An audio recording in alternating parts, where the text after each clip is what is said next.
Hi, this is Darren Doctorman, one half of the Inglorious Trexperts, and we just want to encourage you to not only listen to the Inglorious Trexperts, but also listen to our sister podcasts, the 430 Movie, and The Rebel and the Rogue, and The Best Movies Never Made. We have so much for you to listen to on the Electric Surge Network, so give it a listen.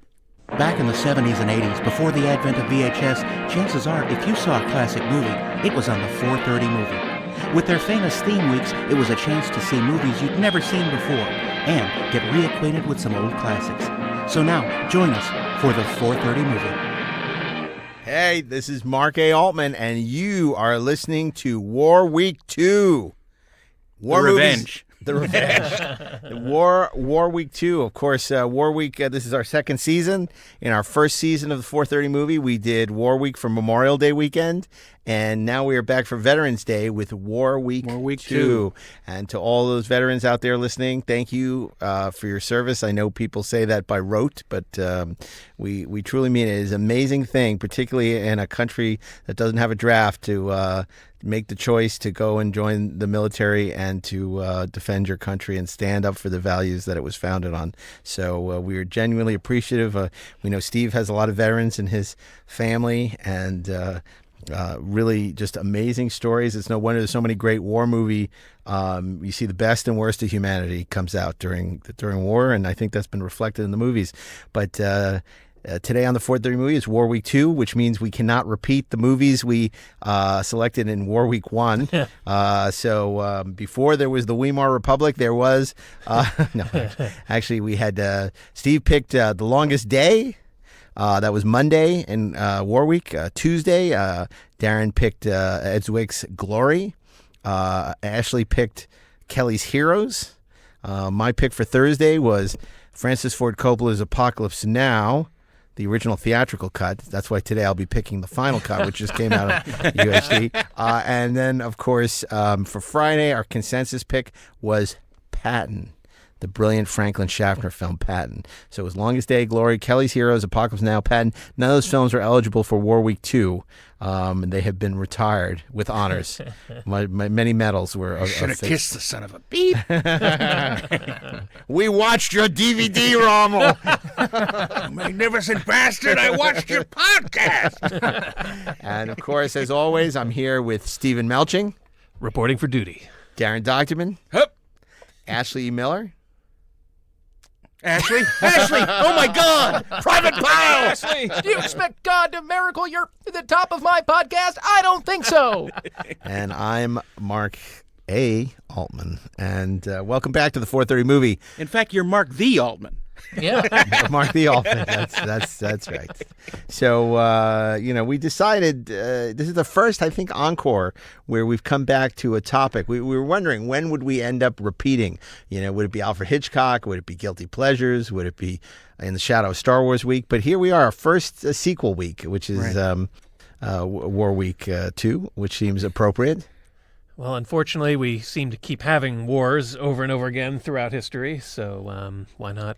It's the game the whole family can play. Yes, but there are. I mean, it is such a fertile topic for films. It's produced just a tremendous number of really terrific movies. Yeah, sure. It has. Only some of which we'll touch on today, and of course, I'm waiting for Risk, the board game, to be adapted. I mean, if they could do Battleship, wow, Irkutsk's Revenge. But as always, we start our week with Steve Melching. Steve Melching, who I think told a really, I remember the last time. If you haven't heard this episode, please go back and listen to it wherever you listen to podcasts.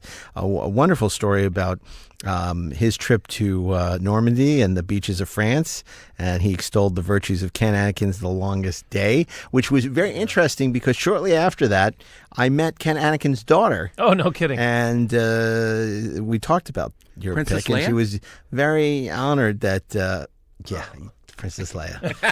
And she was very flattered that you picked her father's movie, and very proud. It was a really tremendous achievement as a film. It's a terrific movie that really told that story well, and it was a very sobering moment to visit that beach where those events had transpired and where my grandfather had driven landing craft ashore. And later where your wallet was lifted. Yes, But of course, that was in yes. Paris. I got pickpocketed in Paris on the way home. On the metro. So if you're listening, please send the postage paid return wallet to Steve. I didn't really. The worst thing about that experience was the wallet itself. I really liked that particular wallet, and I could not find another one to replace it that was as good. So, anyway. Steve, if you love a wallet, don't take it anywhere. Okay, well, let's see if you Leave can it at home. pick a movie as good as The Longest Day for our sequel week, War Week 2. War Week 2. For Monday. Well, I'm going in kind of a different direction for this pick. Since this week we're remembering Veterans Day. Veterans Day began. It was originally called Armistice Day, which memorialized the end of World War I on November 11th, the 11th hour, the 11th day of the 11th month. So I'm going to pick a movie that is about World War I, and it's a movie that came out last year, a tremendous documentary directed by Peter Jackson that tells the story of the British soldiers' experiences in the war entirely in their own words and using only film that was shot during the war. And I'm talking about They Shall Not Grow Old. Great choice. And if you have not, I'm constantly surprised. I run into an awful lot of people who have never even heard of this movie. And Right. I don't know, maybe it's just because it's subject matter I'm interested in. I was all over this thing as soon as they Fathom announced played it, and then Warner Bros. Ended up releasing it because there was so much demand for it. Yeah, and I saw it twice in the movie theater and then went and bought the Blu-ray when it came out. This movie is tremendous. So what it is the Imperial War Museum contacted Peter Jackson about making a documentary about World War I, and they wanted him to use their footage that was in their collection. They had hundreds of hours of original 16 millimeter black and white footage, and Peter Jackson took it and used put all of his Weta special effects machine into action to restore this footage and made it look like it could have been shot yesterday. Colorized it. They not only just took the original image and cleaned them up, took out all the scratches and the stuttering. They fixed the timing of them because those cameras were all hand cranked. So when you play them back at 24 frames per second, they're always, you get that silent film effect where everything's a little too fast and it's comical. They were able to fix the timing of the shot so all the movement is natural, very natural. And then they colorized them very meticulously. And then for the theatrical release, they converted it to 3D, which was actually pretty remarkable. And then for the soundtrack, they went through hundreds of hours of archived interviews with World War I veterans that the BBC had conducted, I think primarily in the 50s and 60s. And laid that in over these images, then combined with sound effects that they recorded, often using, actual tanks and vehicles that Peter Jackson had in his personal collection, because he's got this. He's building an army. Yeah, he's building a secret army in New Zealand. He's invading Australia with biplanes and motorcycles. But this movie, it's really remarkable to see. It really sort of humanizes this war in a way that it never really was, because most of the footage that we ever saw of World War I was very grainy and high contrast, and it was all sped up, and it was the first war that was really filmed. Right. And not in terms of all the technology, the horrible technology that was brought to bear in the combat in terms of, whether it's poison gas or airplanes or barbed wire or tanks and all these weapons of war. We also had the technology of filmmaking to document some of this stuff. But it suffers in comparison to World War II, which was really well documented. Yeah. And of course, if you for a while, the History Channel was called the World War II channel. Right. So all they ever showed at the time were these World War II documentaries. And World War I, by contrast, was very underdocumented, at least in terms of the amount of material that was put out into the world. Plus, the World War II generation, there were so many filmmakers. The filmmaking industry had matured by that point. And so they went to war and they came back. There's the 5 Went to War documentary that's on Netflix. Was it 5? 5 came back. 5 came back. Sorry, which is terrific. Which is amazing. And people made movies about their experiences. So it became part of the popular culture in a way that simply didn't happen after World War I, because it simply couldn't. But Culture can you just wasn't imagine there. some of this technology that Peter Jackson used, even though World War II was much better documented? There were still 16mm cameras, and they were still a little, grainy. Can you imagine if they do this kind of restoration work? And they shot a lot of black and white films still in World War II as well. So. World War II in 4K HD. Absolutely. And I think what's really interesting is you have this generation of filmmakers that went to war, like as documented 5 came back. Some of the greatest filmmakers of the time, like John Ford, who famously, documented some of the great battles, Willie Wyler, George Cukor. But these are men who really put themselves like William Wyler was on B-17 bomber missions, and the fatality rate in those missions was pretty terrifying. Right. And then you have a generation of filmmakers like Spielberg whose parents fought in World War II. So you really see World War II getting the love, in a sense, that World War I didn't. Right. Because filmmaking wasn't a mature medium at the time. And of course, there were so many films that were being made while World War II was going on. Right. And, and this is not for this podcast, but I mean, you have a lot of the Jewish film moguls that were being concerned of sort of pushing America into war, so they weren't really documenting the Nazi atrocities at first, and there was a lot of allegories and trying to avoid, and there was a lot of business being done in Germany at the time, and so it really wasn't until the Warner Brothers started really going after the Germans that people got a sense in the newsreels and things of the horror of what was going on, how bad Hitler was. Because and films were a huge part of that, of making people aware of just how bad things were in Germany and in Europe. So film is a part of the story, whereas in World War I, that's not as much the case. Well, because in World War I, the only medium that people got information from were newspapers. Right. Yeah. And, none of the electronic media we have existed. Radio had not yet been developed enough for mass consumption. So the internet was right out. Right. And, so there was no way to sort of, quote, popularize the war. Yes. Well, and I mean, film itself was only, maybe 15 or 20 years old at that point. Yes. So it was The a technology very new far technology. removed from people freaking out from seeing a film of a train moving past them. Right. The technical achievement of They Shall Not Grow Old, I simply can't be understated. And the care that they took in, we say things like, they colorized it very meticulously, which is true, but that is almost glib, because what the movie really details the efforts that they went to. They would go to the battlefields and they would take reference shots of the battlefield so that they could get the real color of those areas. It wasn't an artist guessing on what it should look like. They would sample what the colors should look like. They would get the real uniforms. They would go through this entire exercise just to recreate the scene and make you believe that you're in it.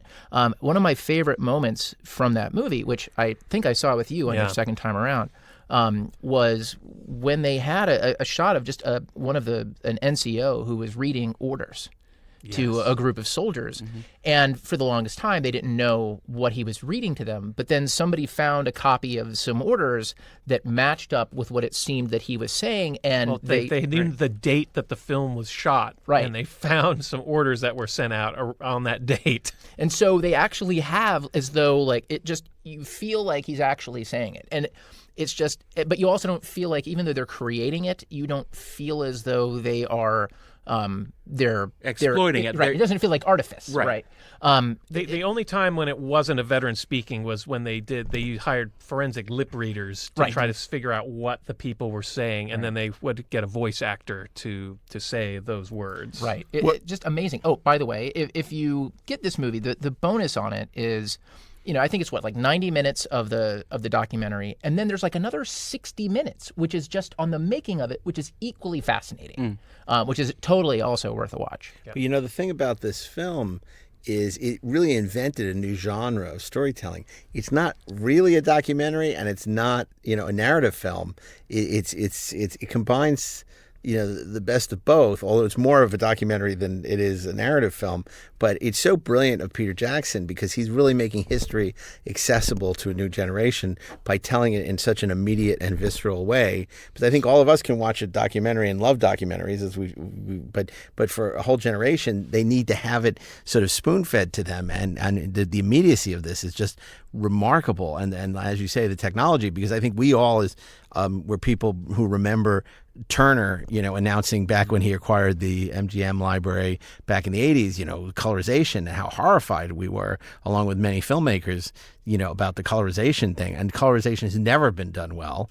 And, even the World War II in color documentaries, they're fine. But this was just a whole nother level of technical and in the service of telling the story. Right. It's a historical recreation, right? Mm-hmm. It's almost an archaeological effort. Yeah. Where it's just kind of bringing out these things like as it would have been seen at the time so that we can share in that. So you're right, it goes beyond just documenting it, and it's not quite a narrative. It is really sort of a whole different way of doing research and kind of being very academic and yet emotionally involving all at the same time. It's like the holodeck. It kind of is. Well, that is a fantastic way to kick us off. Unexpected and just perfect. Yeah. So, Darren, Tuesday. Yes, Tuesday. I think that one of the things we were talking about earlier was that during the time of World War II, there were a lot of filmmakers who not only wanted us to get into the war, but were already in the war, right? And that because of the enormous reach of motion pictures to not only the United States, but the world, it raised the awareness of what was going on. This sort of fed into almost counter-programming to show, later, to show the more sort of human aspects of the war, to the more, I hesitate to say, enjoyable aspects of the war. And that leads me to the 1963 movie, The Great Escape. Okay. With Leonardo DiCaprio. Yeah. Rick Dalton. Right. Rick Fresh Dalton. off of How 14 great Fists of was McCluskey. that in Once Upon a Time in Hollywood? It was, we'll diverge a little bit and talk about this a little bit. I thought it was extremely wrong. Oh, wow. And just there for a punchline. Right. Especially if I don't disagree, but I loved it. especially if you're not going to replace the footage from the Sharon Tate movie with with Margot Robbie. With Margot Robbie. And I just thought it because it doesn't happen again in the movie. That kind of thing.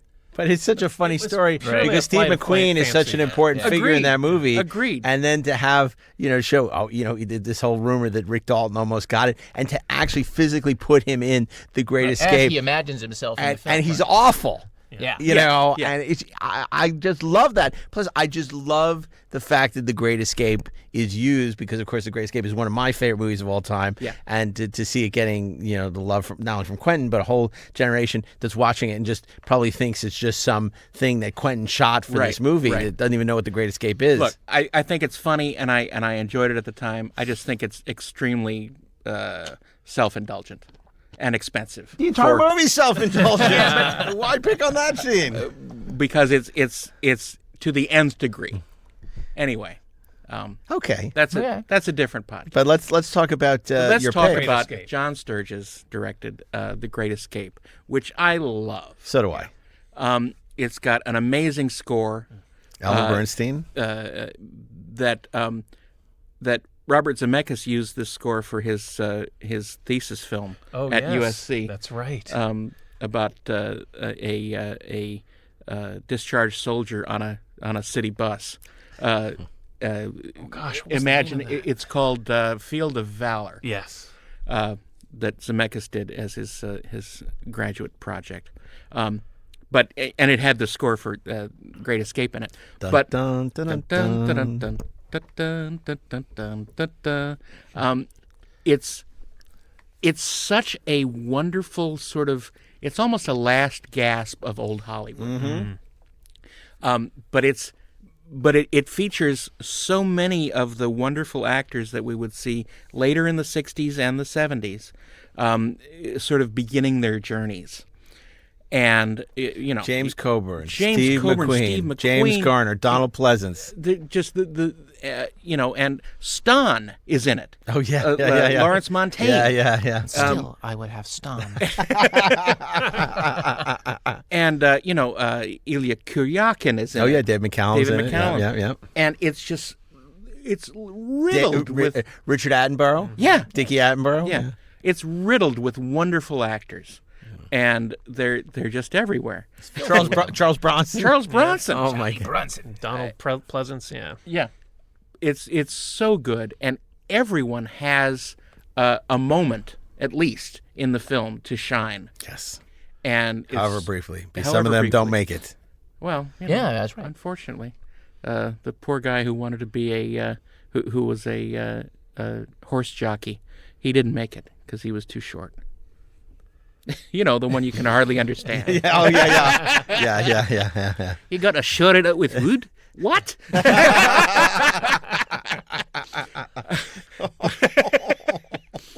But it's so good, and freaking Steve McQueen is so cool and so awesome in it. He's arguably he's in another movie. He's in another movie, and it's just as good. Because all these, all the British guys are serious, and they're in a serious war movie. And this Steve cocky, McQueen's just arrogant waltzing through, American. having a good time. Yeah. Smart alecking with the Luftwaffe officers, and it's just so fun. And if you haven't seen it, just see it. Well, it's so funny. We talked about, I guess, in Western Week, in Magnificent Seven, where Yul Brynner is just, oozing charisma. So it was one of Steve McQueen's first movies for John Sturges. Yeah. And there's a scene where they're riding, to go to the funeral, and he's running shotgun on the hearse. And he's doing all this stuff with his hat, moving his hands, because he didn't want to get overshadowed by Yul Brynner, because Steve McQueen always wanted to be the center of attention. Right. And it's the same thing in The Great Escape. He's just doing whatever he can to make sure you're looking at him, and he radiates, total star wattage. But it's amazing because these other guys are just doing nothing, and they're just as completely draw you in as much as all the shtick that Steve McQueen's doing. I mean, let's face it, the whole motorcycle chase is ridiculous. Yeah. But it's great. Yeah. Right.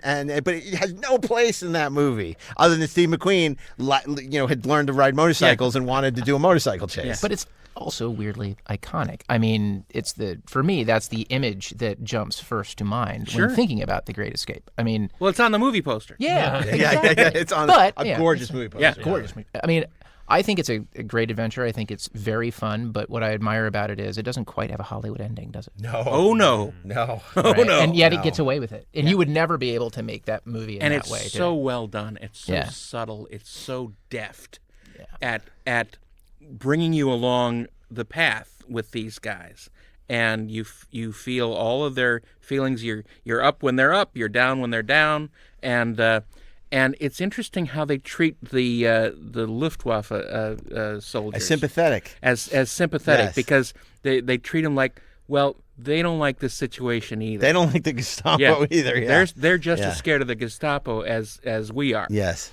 And It's very interesting, and I think it's probably one of the first times where Nazis have been humanized.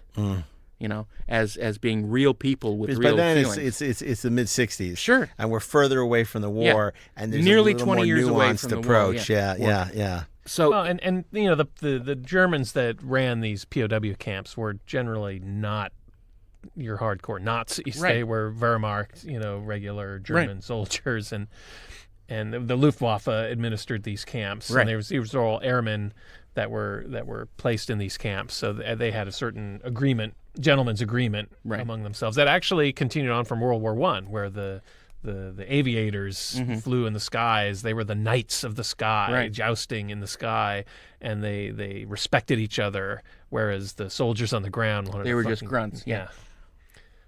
And it's I mean, this movie also based on a true story. Absolutely. Yes, and the true story is amazing.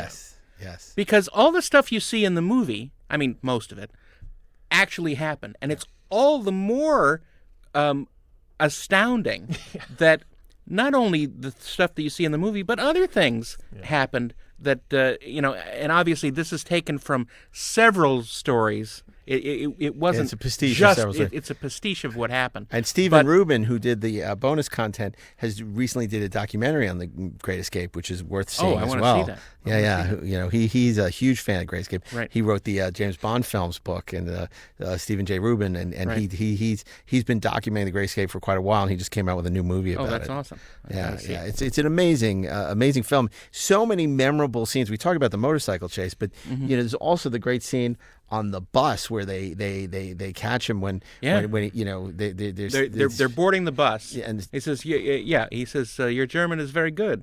Yeah, thank you. Which apparently is a way they would catch people. And of course, James Garner is just oozing charm. Oh yeah, James Garner. When he's basically seducing that guard. Yeah. Right. Giving him chocolate and cigarettes, and being the confidence man to blackmail him into getting them cameras and things like that. And no matter how many times I've seen that movie, when they dig the tunnel too short and they're escaping and they're concerned about being caught, as they're making that run from the tunnel into the woods. I mean, I'm on the edge of my seat every time. I know what happens, and it's still a nail biter. As is when they're looking for the tunnels and doing the inspections in the in the dormitories. They found Tom. Yeah. That's just the audaciousness of the plans that these prisoners would come up with to escape are just incredible. The guts. Yeah. It's incredible that they were able to dig these tunnels and rig them up with ventilation so they could breathe, and disposing of all the earth that they had to move out of it, It's and like shoring MacGyver. them up so they wouldn't collapse. It's incredible. The contraptions they would do to scatter the dirt, because the dirt from the tunnels didn't match the dirt in the yard, so they had to find a way to distribute the dirt evenly that they wouldn't know that they were digging. I mean, it's remarkable. I mean, I've seen that movie, and it's 3.5 hours, 3 hours? Yeah. I've seen it so many times. Yeah, me too. Just can't get enough of that movie, and it's just wildly entertaining. Yeah. Aside from everything else, Captain Hiltz. It's not some stuffy old movie. It's very entertaining. It's suspenseful. It's got great characters, great cast. And I'm both dreading and looking forward to the time when I hear that they're going to remake it with modern actors. Kind of like the Hogan's Heroes remake. Oh my God! Yeah, have you heard Al Ruddy is doing a sequel to Hogan's Heroes? But the crazy thing about it is, it's about the descendants of the people from that camp who are now like the A-Team. I was like, what does that have to do with Hogan's Heroes? We were joking the other day that it was going to be, what is it? So is Schultz going to be in Nuremberg on trial? Oh my God! I know nothing. Oh my God! Oh my God! It's crazy. Or is it just Bob Crane's descendant is putting together a group of women? I don't know. He's hanging out at Scores. Anyway, so Tuesday. That's a great, two great picks. Amazing. Now we're at Ashley. So it's Wednesday here on the 4:30 movie. We're in War Week 2. Great war movies, or maybe not great war movies. Just more movies that just should be part of this conversation. Group, part of the conversation. So, once again, Darren Doctorman, you're a sorcerer.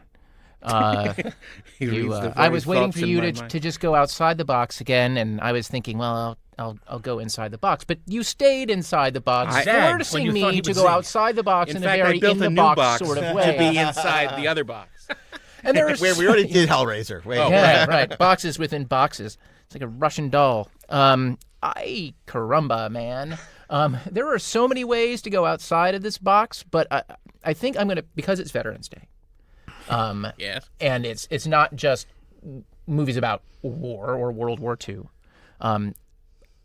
My out-of-the-box pick, and I mean this with actual tremendous respect, because I think that this movie. The character at the heart of my pick kind of represents how the culture perceives World War II, how we continue to perceive World War II, and the men who fought in it, the men and women who participated in that war, and the attitude of what we called the Greatest Generation, and how fascinating it is to me that even somebody as young as my son, my 10-year-old, looks at this character who kind of embodies those values and finds that character to be aspirational. And I know I'm waiting for Mark's reaction on this, but my pick for Wednesday is Captain America. Now, it's not my favorite Marvel movie. It's not even my favorite Captain America movie. That said, I think there's a lot of wonderful things about it. I think it's not quite The Empire Strikes Back, but it's close. But I think what Joe Johnston made in that film was actually a love letter to that generation. He made a very respectful film about what it must have been like for someone to want to be a part of something bigger and greater than themselves. Somebody who is willing to sacrifice and then makes that sacrifice, and yet still feels that he has to prove his worth constantly, and how his view of the world expands by going out into it and having his ideals tested. And I think there's so much about that character, and there's so much about that film that is laudable, that it makes it easy for me to kind of overlook a third act that I think doesn't quite work, because I think the things that need to work just work beautifully. And obviously, I think the world responded to that character very positively. Captain America became, I think, the spiritual center of the MCU for 22 movies. I think, spoiler alert, that the fate that he meets in Avengers Endgame was a worthy one, and I think that it really affected people in a real way. And again, I don't know that Endgame is even my favorite Avengers movie, but that arc that he follows, I think, actually speaks to people in a real way, and I find it more affecting than some movies that set out with malice aforethought to tell us stories about that generation. So that's my case for Captain America. I think it's a compelling case. I know you're going to make my son very happy. But I will say that, my first reaction was, oh, here he goes again. But after hearing you articulate that, it's true. I love the idea. It does show at that time how much people wanted to serve. And even though this was a guy who was a weakling, who had, bone spurs or whatever, he was willing to sacrifice everything to serve a greater cause. He believed in something bigger than himself. And, the great thing about that character through his entire arc is he never becomes jaded. He's never sarcastic. He's never arch.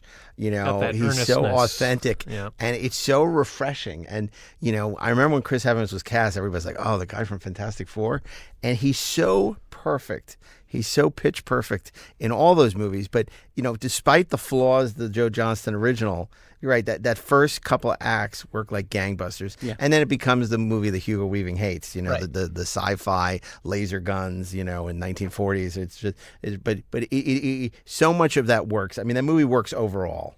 Despite the clumsy filmmaking, despite that franchise became a franchise because of that movie. That movie earns a lot of goodwill, whatever its failings, because it really provides the foundation, really in a way more than even Iron Man, for the entire MCU and what emerged from all that. So I mean, it's a really interesting pick because the character himself is so worthy. Yeah, that's the key. Because I mean that scene where he jumps on the grenade is so beautiful, and so sweet and moving that I'm with him the rest of the journey.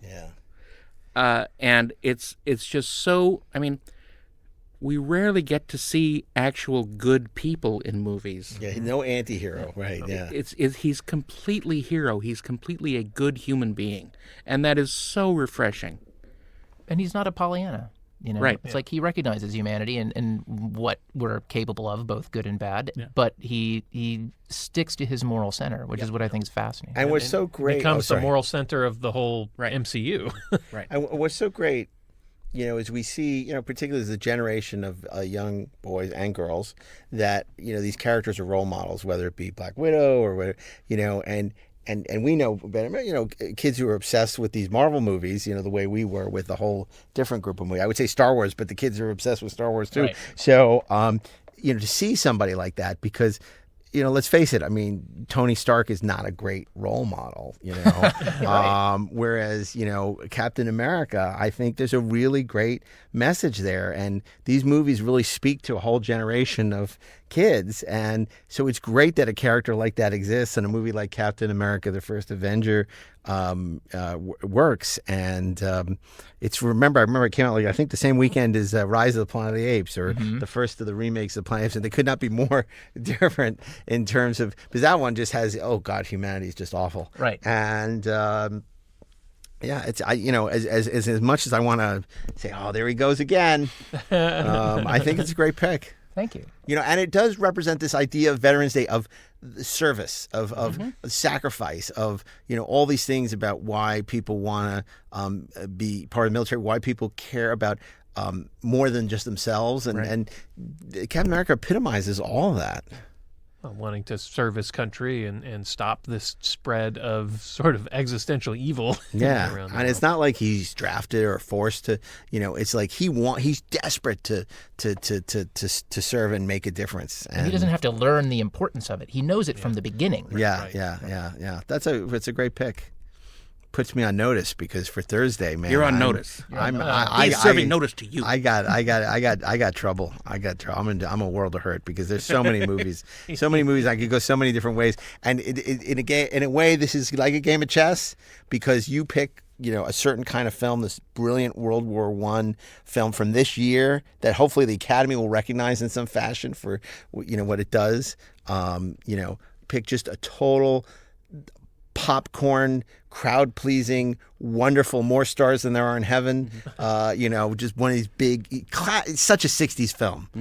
Such a 60s film. And then you pick, some sort of a modern classic-ish, and but also just very iconic, important film, from the 2000s. So that puts me like, what's the right balance, and I'm trying to figure out what that is, because is it something like Renoir's Grand Illusion, probably too pretentious, even though it's a great film? Is it a Cold War film, which we haven't had yet? My first inclination went to From Russia with Love, but of course we had that in Bond week. So is it something like Dr. Strangelove? Right. Maybe. But that was my second choice. That was my second choice. It's my second choice too. And then we talked about doing a Kubrick week anyway, so maybe it's more appropriate for Kubrick week. I did consider, and I'm not going to go with this because I've only seen it once, and I have nothing to add about this movie, because it affected me so much I never wanted to see it again, which was The Killing Fields, Roland Joffe's movie, and about the Cambodian genocide. Right. And I saw it once. I found it incredibly powerful. Never wanted to see it again. Right. Sam Worthington. And I literally, other than saying The Killing Fields, I can't tell you much more about it, because I don't remember. I just remember it really hit me very hard, but I don't remember much about it. So my pick is going to be, and I'm looking at just Cheating. I'm not cheating. I have a list of a couple of films that I made my notes about. Just that I want to consider. Great Escape is taken. I did not have Captain America on my list, but I did have Stripes. I don't know what I was thinking, and I think that would be a little insulting for Veterans Day. You don't get to judge Captain America and then list Stripes. I'm gonna go with the out of the box pick. Okay. Ernest Lubitsch's To Be or Not to Be. Okay. This is not the Mel Brooks film. This is Jack Benny and Carol Lombard. Much like The Great Dictator, it's a movie which shows the power of satire to lampoon, right? Because it's very early, when it was, and they play this theater troupe in Poland, on the dawn of World War II, and it's just it's hysterical. And at the same time, but it's dealing with a very, very serious issue They call me concentration camp Earhart. I mean, it's and then there's an impersonation of Hitler, which is much more effective than in Indiana Jones and the Last Crusade. Much more apt because people were living this. And this is another film like Casablanca, where a lot of the people who are in the movie were actually displaced and people who are fleeing Europe. But it is brilliant. I've never seen Jack Benny be funnier. When I was a kid, I used to listen to repeats of his radio show. Sure. And because I'm not that old, I didn't listen to it live. But I just think To Be or Not to Be is just this really extraordinary comedy. They talk about the Lubitsch touch, and his touch was this movie is, because it's right on the edge of being offensive, potentially, because of the subject matter that it's dealing with, where you could say, oh my God, how could you be satirizing or parodying, such awful atrocities? And, at the center of it is this really pompous character played by Jack Benny, and his wife, Carol, the luminous Carol Lombard, is having an affair with Robert Stack, an American aviator. And so whenever he says to be or not to be and goes into this long thing, that Robert Stack would sneak out to go have an affair with Carol Lombard, which Jack Benny doesn't care about. He only cares about how could someone be walking out on my performance, and he has it out for this character. But this is the guy who walks out on my performance, and so it's a story that deals with the resistance in a really comedic way. Like I said, it's on par with The Great Dictator, Charlie Chaplin's film. And not unlike Dr. Strangelove, which also uses comedy to deal with a very, very serious issue.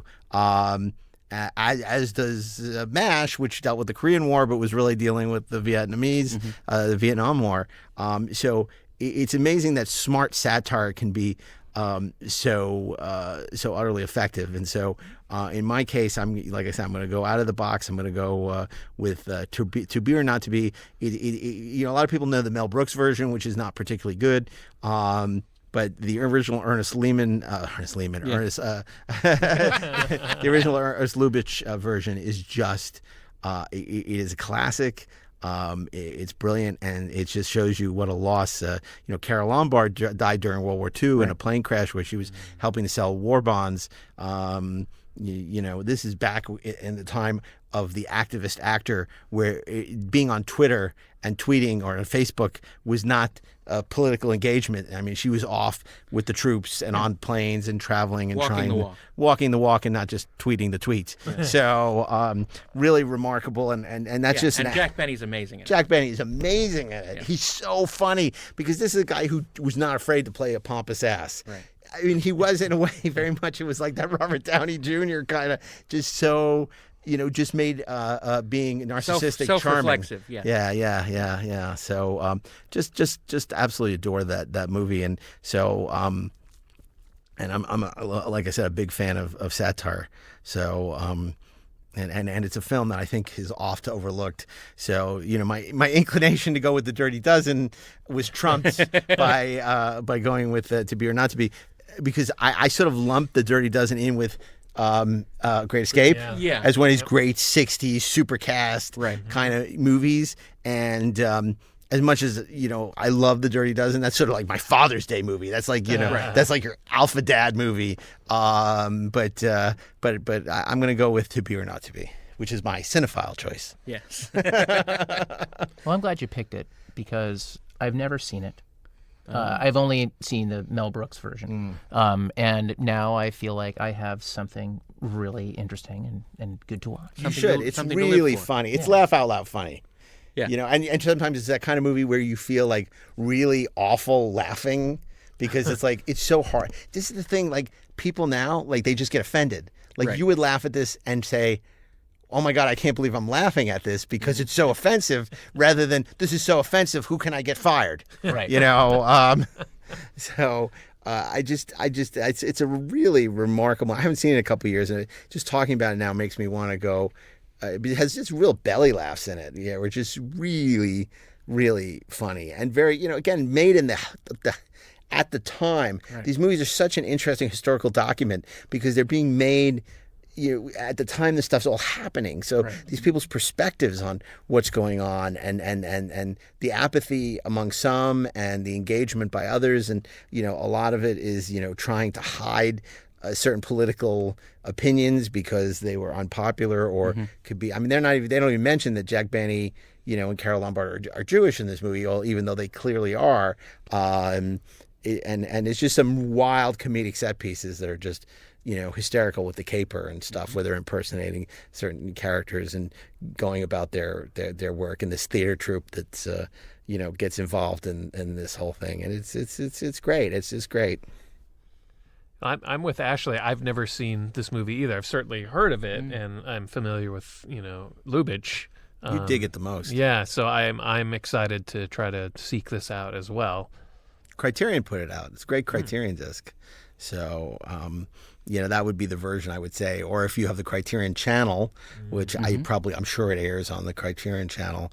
I may even be on right now on Criterion streaming service, which we haven't talked about much. But for a lot of these movies, highly recommended. I know everybody's really excited about Disney Plus, as I am, but the Criterion channel is absolutely something worth getting. It's not that expensive, and there's some really great movies on there.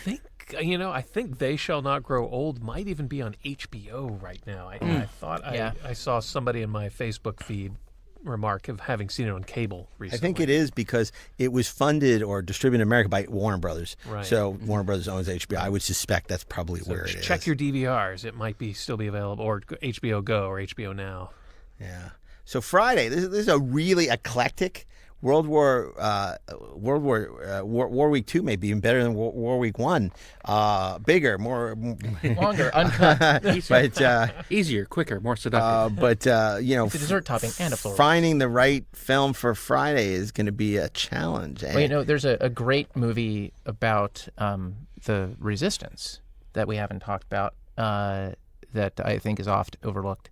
And of course, Don't say Force Awakens, or you're so out of here.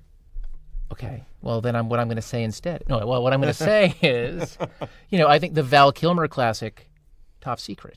See, that's a fun choice. Top Secret. That's a nice chaser for Friday. Right. Top Secret. Souvenirs. Although when you said Resistance, Steve, you've probably seen this. I love and this could have easily been my pick, the Jean-Pierre Melville film, Army of Shadows, about the French Resistance, which is freaking amazing. Yes, I think we saw it together in Telluride. That's another film we saw at Telluride. And I think it was a revelation. I'd never heard of it before. Yeah.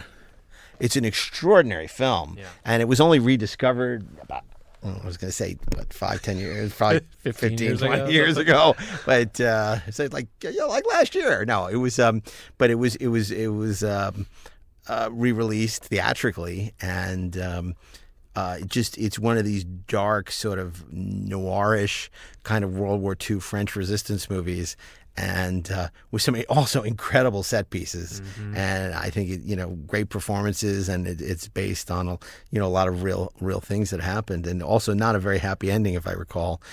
But it's a really extraordinary movie, and a lot of those movies that were made in France in the era, which obviously suffered a huge amount during the war. They have extraordinary stories of great courage. I mean, there's the cliche of the French being, "Oh, we surrender," right? But the courage of the French resistance, and can you imagine your country being occupied by an army as powerful and ruthless? Yeah, because I saw Red Dawn. But there were these people in France that weren't going to stand for that, and were going to do what they could do to undermine their efforts and help the Allies. Right. It took a hell of a lot of guts. It did, and you think of it'd be very easy to hide, and just wait for the storm to pass and let others. But and these were men, women, children who were all wanted their country back, and were facing overwhelming odds. And this is even long before America entered the war, and there was no guarantee America would enter the war. There was a lot of resistance, and a lot of people I don't think thought America would enter the war. Yeah. These were largely civilians. These weren't soldiers. These were just regular people. Really extraordinary. I know I'm going to get yelled at, but since we're talking about the resistance, Inglourious Bastards. No, that's a legitimate pick. That's absolutely legitimate. And I mean, you look at that first 15 minutes. That may be one of the great first 15 minutes of 21st century cinema. Yeah. I mean, I can't think of a better first 15 minutes than that. In which Christoph Waltz Hans Landa emerged onto the scene in America, and gives that amazing monologue that is just. The suspense in that scene is really remarkable, incredible. I mean, I don't think it's a perfect film by any means, but it's a completely legitimate pick and a real crowd pleaser. It's one of my top 3 or 4 Tarantino movies. I love it. We need to do Tarantino week, I think. Yeah. We're getting to the point he's made enough films where we could make a week of it. That's right. Especially if we included things that he is in or produced or wrote. Yeah, we should do a Tarantino week. I'm going to give a little shout out since this is for Veterans Day. I'm going to talk about, maybe throw out a movie that's about the veterans' experience after of the war, which I'm talking about The Best Years of Our Lives, which won the Best Picture in 1946, I believe. And it's an epic movie. It's like 3 hours long, but it chronicles how these veterans have to reintegrate back into society after serving in World War II, and if that's too slow for you, you can try another veterans movie, First Blood, right, which has a little more action than Best Years of Our Lives. I love First Blood. Me too. By the way, I think First Blood is great. I think it's terrific. It's the best of the Rambo movies. For sure. I mean, after that, it's all a joke. More out of the box. I don't know if this counts as a war movie. No, it does, because it is about the experience of World War II. Hope and Glory. That's a great movie. John Borman. Right. And it has that amazing, and as I just love the hell out of the ending when the blitz and like the kids are standing in the remains of the school and like he just looks at the sky. Thanks, Hitler. It's awesome. What is more terrifying than the Blitz? I mean, anytime the Blitz is depicted in cinema, it's just horrifying to have your city bombed from above night after night, not knowing where those planes are going to arrive, and then having to go to a bomb shelter and coming up and not knowing if where you live is going to be and they were also hitting London with V1 and V2 rockets. Like you never knew when one of those things was going to suddenly appear. And extraordinary. I mean, the courage of the British during that war. They were literally an island standing alone against fascism. It's remarkable, which makes obviously the times we live in now even more upsetting. I'm glad you mentioned that movie because that's a movie I've been wanting to rewatch for a while. I feel like it's difficult to find. It may not be out or easily available on video. I seem to recall looking for it a while back and not being John able to find Borman is another one of these chameleon directors that doesn't get to do the he does, like Alan Parker, because you look at, from Excalibur to Emerald Forest to Hope and Glory, and it's just to Exorcist 2, The Heretic, and it's amazing. He could just do anything, and he's not somebody people talk about a lot, and it's really undeserved because he was a really remarkable director who did some really masterful films. Back going to Sword and Sorcery Week, we did Excalibur. I mean, he could be on so many of these different weeks. Hope and Glory could easily be our pick for Friday, and just think how many directors could be represented in so many different genres. I mean, it's like John Ford. You're going to have him in Western Week, right? But are you maybe in War Week? But are you really? You're not going to have him in Sci-Fi Week. You're not going to have him in. John Borman could be in like 8 different weeks. Now, I forget if we did a couple of these in Spielberg Week, but Spielberg has done several. We talked about Empire of the War Sun, movies, but we didn't pick it. We talked about Empire of the Sun. He also did another little movie called Wars. Called Saving Private Ryan. Yeah, he did. Which is pretty damn good. Certainly for its first reel. Yeah. Well, I think its first reel is great. I think the rest of it is a movie. Yes. Yeah. But a good movie. Agreed. Yeah. I think it's a solid movie. I know that movie gets a lot of There's crap. a lot of kickback about it. Yeah. I don't mind the bracketing sequences that much. Oh, really? They don't really bother me. But that Normandy sequence is that's worth the price harrowing. of admission. I walked out with the seat cushion from the theater stuck in my because I was just that. Oh my god! Well, but go ahead. Is this about Saving Private Ryan? Yes. Okay. No. Because I was going to say that apparently there's talk now that the Sam Mendes film about World War I, 1917, is the first 20 minutes in Saving Private Ryan for 2 hours. A single and take, apparently right? it's extraordinary. Yeah. It would be so interesting to see that. It's supposed to be brilliant. We'll see if that's the case. Because another war movie that Spielberg did is 1941. Oh yeah, Oh, dude. And whatever you have to say about its intent, it certainly is well crafted, and it's insane. It's not really funny, though he thought it was. Yeah. But it's it for those of you who haven't seen it, it's sort of a look at the goings on during the sort of invasion scare that Southern California had in World War II.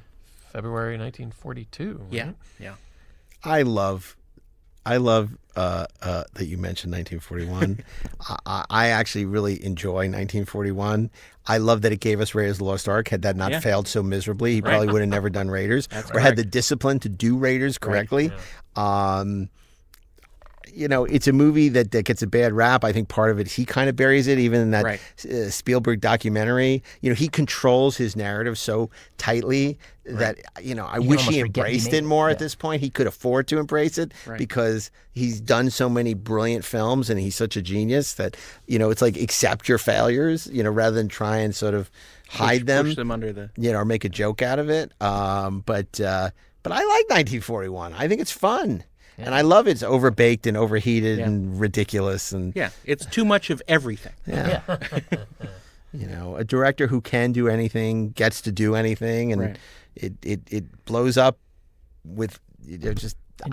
And teaches him discipline. And teaches him... It's great. I would add, just for pure pound for pound enjoyment, where Eagles Dare. Oh my God! Clint Eastwood and Richard Burton, and it's just one of these great World War II capers that were a staple of 60s and 70s television. They were on all the time. The 60s they made so many of these movies. You would talk about Kelly's Heroes last time, where Eagles Dare is just. Men on a Mission Guns movies. Of Navarone. Guns of Navarone. First 10 from Navarone. Bridge over the Quai. I mean, these are great movies. Gary Cooper and Sergeant York is a wonderful movie. Wonder Woman. Yeah. Wonder Woman, yeah. That Wonder Woman would be a legitimate war movie. I mean, obviously World War I figures so prominently in that. It's certainly... structurally, it's exactly the same as Captain America. Yeah, it is. Exactly the same. That's interesting. I would make the case for my runner-up, certainly MASH. I think MASH is, it was largely overshadowed by the TV series it spawned, but Robert Altman's MASH is just really one of the great satires of war, with some amazing performances by Donald Sutherland, and Sally Kellerman is in it, Elliot Gould is in it, John Schuck before he was the Klingon ambassador. Or we denied or nothing. Yo-Yo. I think it's a very funny movie. It's a very smart movie, and it also very groundbreaking in terms of sort of parodying or satirizing the absurdity of war. Right. But maybe for Veterans Day, we shouldn't go with two comedies. I might bring up a movie that was a war movie made by a veteran, largely inspired by or based in his experiences in the war, and that's Oliver Stone's Platoon. Right. Oh, yeah. Where Oliver Absolutely. Stone signed up. He wasn't drafted. He signed up for the Army, infantry, and went over to Vietnam and served over there for, I think, did a full year in Vietnam, and made this film Platoon, drawing from what he experienced and what he saw and what he heard about in Vietnam. And it's kind of a traditional classical film where it follows this idealistic youth going off to war and discovering that it's maybe far more horrible than he could have imagined. It was hugely impactful when it came out, and people don't Best Picture. remember that. Yeah. I mean, and great performances by Charlie Tom Sheen. Berenger and Willem Dafoe. Willem Dafoe is and the his best two use of fathers. Adagio for strings in any movie I can think of. And it's it's got great production value, it's got a great cast. Charlie Sheen is great in it. he was actually a really tiger great. blood. Yeah, he was He's a sorcerer, man. He was a great actor. This was right after Wall Street. He's winning over here. And he's winning right over before there. Wall Street. Was it before Wall Yeah, Street? it was before Wall it was Street. before Wall Street. Yeah, But just a but year after before. Salvador. Yeah. Which is another interesting movie. James Woods is great in it. Yeah. Salvador. I don't like Salvador as much as Platoon, but But Platoon had kind of the. I mean, it won Best Picture that year, but it had the misfortune of coming out the same year as Full Metal Jacket, yeah. Right. which eclipsed it, I think, over time. Yeah, for sure. I mean, and by the way, Full Metal Jacket. Did we pick Full Metal Jacket? no. No, we didn't. 'Cause, I mean, that I think is a great. That's That's great. what I It's two thought was great going to be your movies. pick. Yeah. Oh, Two okay. great movies. You have the Vincent D'Onofrio movie, which is great, and then Right. you have the second half of the Joker show, half. the Matthew Yeah. Modine Matthew Modine, movie, which is great. It's but all shot in England. Yeah. Um, Well, and circling back to the courage of the British in wartime, there's Dunkirk. Dunkirk. Yeah. which Christopher Nolan's Dunkirk. I love Dunkirk. Yeah, me too. I Me too. thought it was robbed of an Oscar. I thought it was a phenomenal movie. I felt very cold watching Dunkirk. Well, it's British. Well, and sometimes they don't have the AC set right in the. It's a very chilly movie. I thought it was remarkable storytelling. I like The Hurt Locker a lot from Oh my God. Catherine Yeah. Bigelow. I thought it was a really remarkable film. That gets a bum rap. People say, "Oh, it's too small to have won the Oscar," but it's really it's great. I great, and it's the only time I really ever liked Jeremy Renner. No, I mean that movie. I didn't get to see it in the theater because I just had a kid, and I remember getting the screener and watching it and being so affected and moved by it and thinking like this was September. I was thinking this movie's going to win Best Picture. Like there was no question in my mind. It's a beautiful movie. It's because it's small. The smallness of it is what makes it work. Right. Three Kings and the I was just gonna good say Iraqi Three film, Kings, David O. yeah. Russell. Again, Heartbreak a Ridge. satire. Heartbreak Ridge. Ridge. Yeah, right, about Invasion of Grenada. Yeah. Another Clint Eastwood war movie. You say Grenada, I say Granada. Let's call Tomato, the whole thing tomato, off. Grenada. How are we going to settle on a I don't Friday know. movie? I don't. I think we just have to pick Top Patton secret. again. Because it's that good. Yeah. I mean, what about? Was there one where we had a consensus at all? Dr. Strangelove, weirdly Dr. enough, was like our Strangelove. second choice. Maybe we'll do Kubrick Week, but I mean, so many of these movies are just brilliant. Hope and Glory. Oh, Hope and Glory. I would do Hope and Glory. Silence. No, I they're I not love feeling it. it. Yeah. I mean, I'll certainly go along with it if everyone else does. I mean, my one quibble would be since this is sort of Veterans Day related. It's, Oh, you make it American. or- From Here to or- Eternity. From Here to Eternity. The Fred Zinman film, Burt Lancaster. Tora, and Tora, Jennifer Tora. Lawrence. a terrific. I'll tell you what I'm looking forward to seeing, Roland Emmerich's Midway. Yeah. I just, because there was the big overbaked Charlton Heston movie from the 70s and Sense-Around. And Or was it underbaked? Well, in that case, if we're going to talk about Midway, and we're going to talk about Pearl Harbor and all of the, then by God, we should be talking about The Final Countdown. Come on. Well, I thought we did that during Time Travel Week. we did. We did, Yeah. but we should still talk about it. Do we have to? No. Let's go with Stripes. Okay, sold. I don't know. So many options. This is a tough one. You don't like Dunkirk. I would do Dirty Dozen at this point. Sergeant York would be good. I could do Dirty Dozen. I like the Dirty Dozen. Who doesn't like the Dirty Dozen? Let's go with the Dirty Dirty Dozen. Dun, dun, dun, dun, dun. Dad. Come on, tell you. Friday. It's a fun, it's Yeah. a It's lot Telly of seriousness Yeah. during the week. We Ernest want to go out Borgnine, into the maybe. weekend with, a rousing, man on a mission. movie. Let's face it. Dirty Dozen was the template for so many of these movies and continues to be. Sure. Yeah, for sure. And it's awesome. Yeah. What's not to love? Unquestionably awesome. And it's got Ernie Borgnine. Yeah. You know what movie is not plussed up by Ernie Borgnine? Borgnine makes everything better. Everything's maybe better with Mean Girls or Borgnine. something, you know? That's right. And John Cassavetes is such a sleazebag in that movie. And Jim Brown's awesome in it. And it's just everyone's great in that movie. I mean, oh my God, it's so great. And you know what? How can you not have a war week without Lee Marvin? He was a veteran. He he was also in Sam Fuller's great Big Red One. Right. He could kill a Big man Red with a One. look. So he could kill a man with a look. And you know what?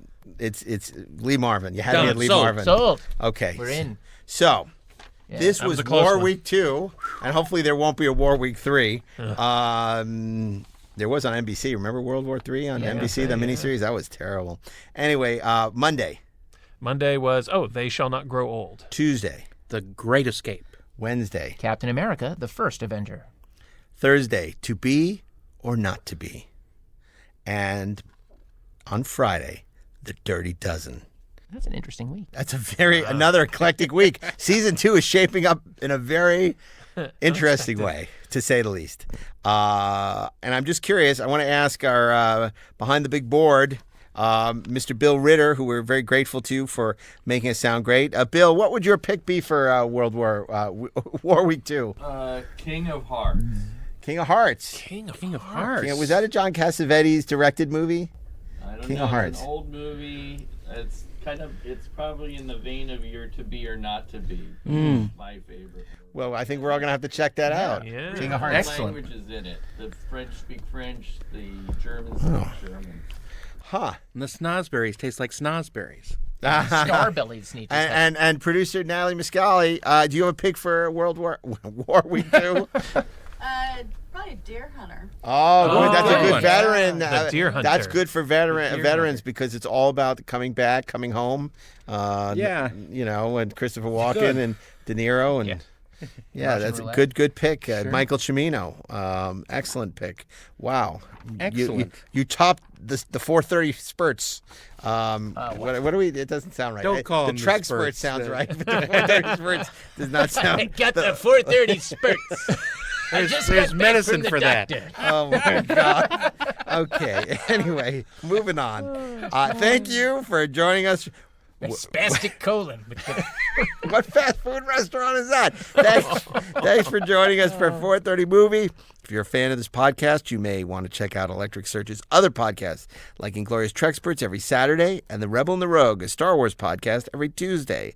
And, of course, Best Movies Never Made every other Monday. Great podcast. If you like movies and you like the 4:30 Movie, check out Best Movies Never Made with Steven Scarlatta and Josh Miller. If you enjoyed this podcast, please rate us 5 stars on Apple Podcasts. We, by rating the show, you let other people know they should be listening to it. We appreciate everybody on Twitter, 430 Movie Pod, and on Twitter and Instagram who are recommending our podcast to other people. That's how people discover the podcast. And in the second season, we want to bring more and more listeners to our podcast to spread the gospel of great movies.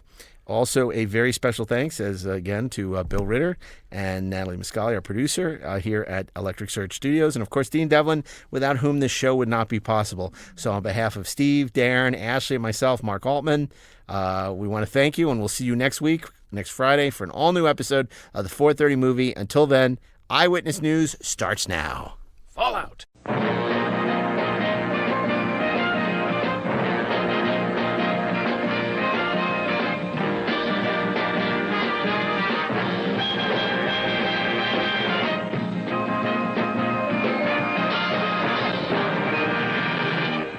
This episode is brought to you by Central Services.